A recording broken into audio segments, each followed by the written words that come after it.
Hey everyone, welcome back to the channel. So we have some big announcements that came out of Tokyo Game Show over the weekend. And if you thought you were going to be able to play PlayStation VR games on PlayStation VR2, well, we've got some bad news for you. We have those topics and more to cover, but before we get started, if you like this video, be sure to give it a thumbs up. And if you haven't yet, consider subscribing and hitting that notification bell, and we can keep you up to date with gaming news. Now let's get started.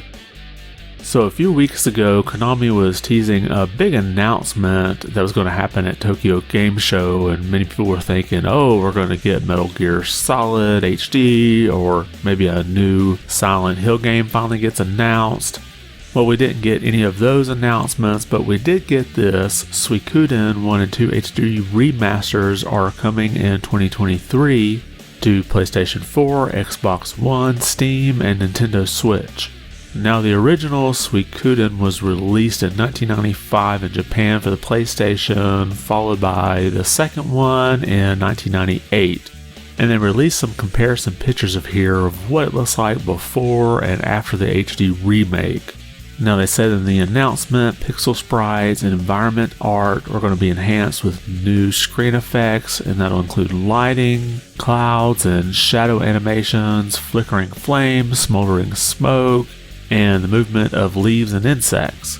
And all of the character portraits have been updated to HD, and all the sound effects now are also in HD. And they're also adding some quality of life improvements such as a dialogue log, auto battle, and double speed battles. So this is definitely something I'm looking forward to checking out when it comes out sometime next year. Next, we get 3 more Sega Genesis games that get announced for Nintendo Switch Online Plus Expansion Pack. We have the announcement here from Nintendo of America. 3 classic Sega Genesis games have just been made available for Nintendo Switch Online Plus Expansion Pack members. And we'll go through each of those here. First we have Alicia Dragoon, and this was a 1992 platformer developed by Game Arts. And this game was included on the Sega Genesis Mini, and it had pretty good reviews, but it was never really a big commercial success.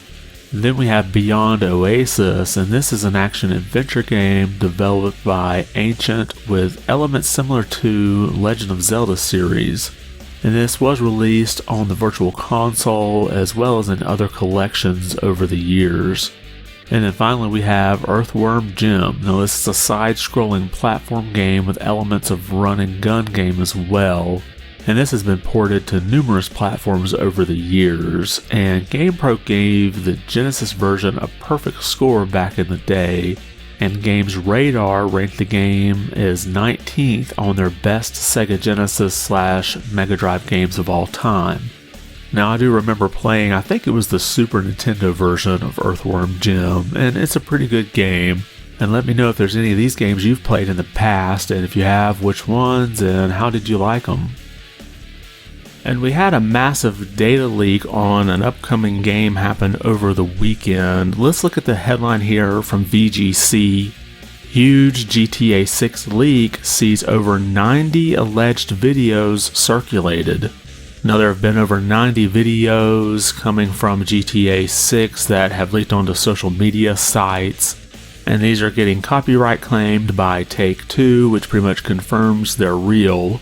And the game is not set to come out for another couple of years, so these are definitely very early builds. I would show some of them here, but they are getting Content ID claimed, which means YouTube's algorithm will just automatically pull them down. And we can see that this was confirmed by Jason Schreier. In this tweet he says, "Not that there was much doubt, but I've confirmed with Rockstar sources that this weekend's massive Grand Theft Auto 6 leak is indeed real. The footage is early and unfinished, of course. This is one of the biggest leaks in video game history and a nightmare for Rockstar Games." Now, VGC has a description here of what is in several of the videos, and they have a link to the videos while they're up, but most of the ones that I clicked on when I was recording this were already taken down. And these leaks do seem to confirm what Bloomberg had reported earlier would be some of the plot and settings of the game, and that it would take place in Vice City, and would include a female protagonist. And the article here has a description of some of the leaked footage. One says, a YouTube video of the leaked build shows a character running out of a store during a shootout with the police. This is one of the longest pieces of footage to come from this leak, and most of them are only a few seconds long. Footage of a character walking through a Vice City Metro train also has been posted, adding to the evidence that the game will take place in the Miami-inspired location. One clip posted to Twitter appears to show how the shooting mechanics in the game will work when driving in the game. Another shows off the conversation system, as well as robbing a fast food store. A clip of a male protagonist walking into a store has also been posted. A tag labeled robbery in the top corner can be seen. So you can check out the link to the VGC article in the description below if you want to try to see if any of these videos are still up.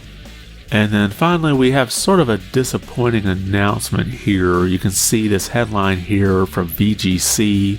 PlayStation VR2 won't be backwards compatible with PlayStation VR, Sony confirms. So we had a representative from Sony talking on the PlayStation Blog podcast, and they said in order for the PlayStation VR games to work with PlayStation 2, they would have to have some kind of update, just because of the technological differences. And they didn't indicate whether or not these updates would be free or if it would actually be done at all. But VGC has some transcription of that podcast, and it says PlayStation VR games are not compatible with PlayStation VR2 because PlayStation VR2 is designed to deliver a truly next-gen VR experience. And then they go on to say PlayStation VR2 has much more advanced features like all new controllers with haptic feedback and adaptive triggers, and inside-out tracking, eye tracking, and the headset, 3D audio, all coming together, of course. So this means developing PlayStation VR2 requires a whole different approach from the original PlayStation VR.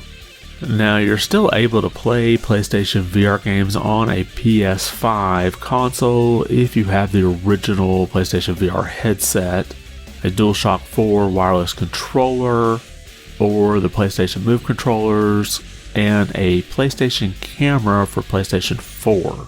So while this announcement is disappointing, it's not real surprising just in the fact that you don't really have that camera that has to be used with the PlayStation VR 2. All of that tracking is done in the PlayStation VR 2's headset. And this is not going to be a deal breaker for most people that are really interested in the PlayStation VR 2. If anything, when we get the price announcement, that might be the deal breaker. And that's all we have for today. Did anything we cover catch your attention? Did you ever play Suikoden I and II, and are you looking forward to these HD remasters? And have you had a chance to try out any of those Genesis games that came to the Nintendo Switch Online Plus expansion pack? And if so, what did you think of them? Drop a comment about those topics or anything else we covered today. I want to thank you for watching, and be good.